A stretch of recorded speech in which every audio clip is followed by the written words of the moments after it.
morning. Today in this lecture we will discuss about the timer operations of 8051 microcontroller. So 8051 microcontroller has two timers or counters which are used we can use it as a timer or we can use it as a timer means to generate time delay, and when we can use the same as a counter which will count the number of events outside the microcontroller.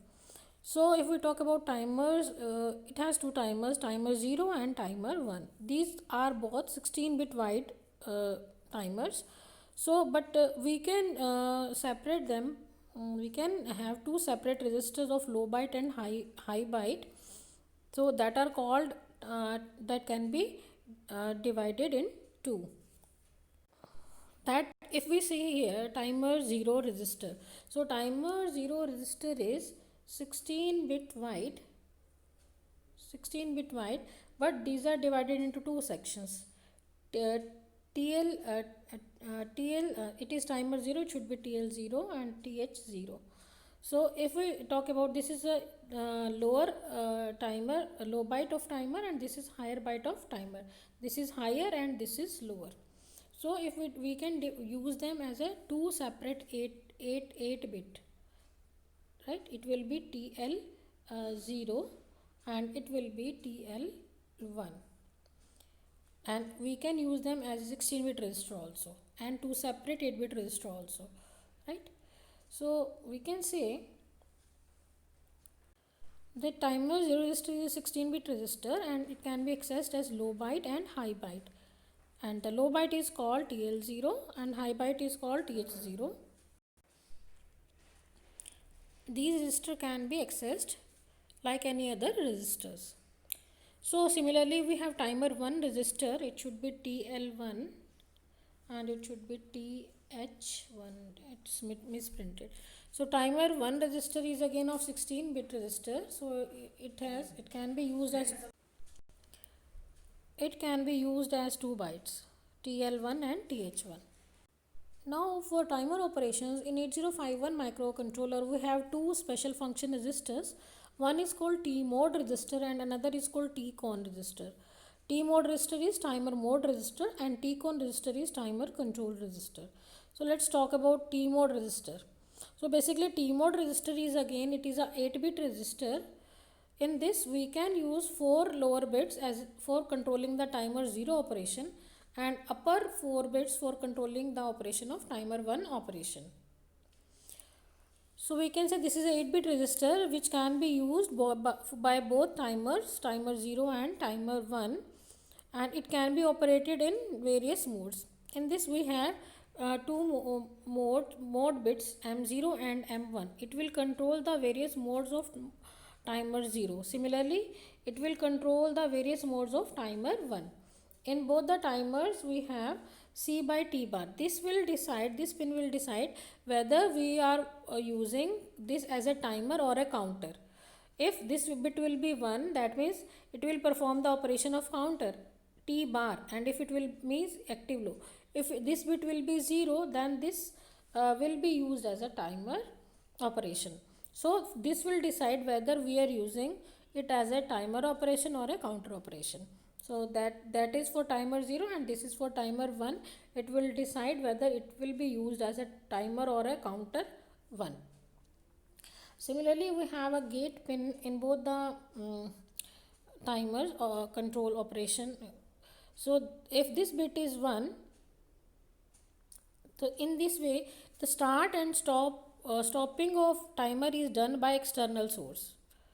And if bit is 0, then we do not need any external hardware to start and stop the timers. If this bit is 0, then no external hardware is required to start or stop the timer. It will be done in the program itself. T mode operation, we were having different modes, mode bits like this M1 and M0, right? If these bits will be 0 0, then it will be operated in mode 0. It will work as a 13-bit timer. If it will be 0 1, then it will work in 16-bit timer. 1 0, it will be in 8-bit auto reload mode. If it will be 1 1, then split timer mode will be used. So these mode bits will decide which timer we are using in which mode. So the second important register for controlling the operation of 8051 microcontroller is timer control register, TCON. So T mode and TCON register basically decides and controls the operation of timers or counters that we are using in 8051 microcontroller.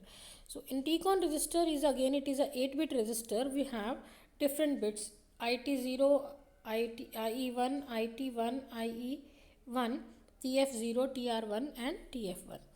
So now let's talk about them.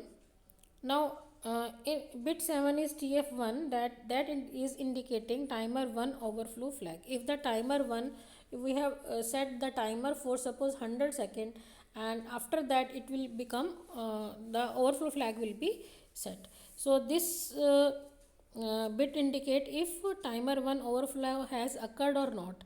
If if timer has overflow, then it will be set to 1. If there will be no overflow, then it will be set to 0. So the next bit is TR1, that is timer 1 run control bit. If this bit is 1, then timer 1 will be start, and if this bit will be 0, timer 1 will stop. So if we can timer 1 can be started or it can be stopped using this pin TR1. TR1 bit will be 1 means timer will start. If this bit will be 0, then timer will stop. Similarly, there is TF0 pin, that is timer 0 overflow. So in this, as this was timer 1 overflow bit, this is timer 0 overflow bit. Similarly, this is timer 1 run bit, this is timer 0 run bit.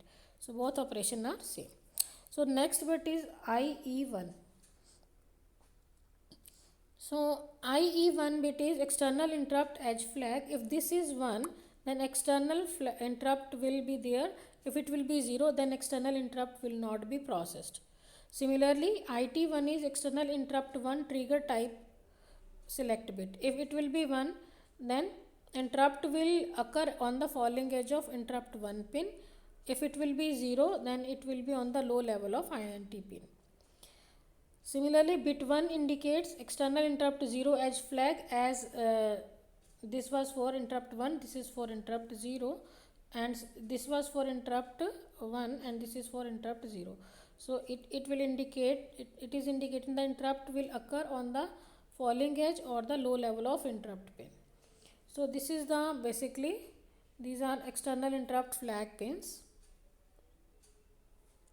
So here it is very important to note that if we want to control the operation of timer in 8051 microcontroller, then with the help of these two resistors, TCON and TMOD resistor, we can control the operation of 8051 microcontroller.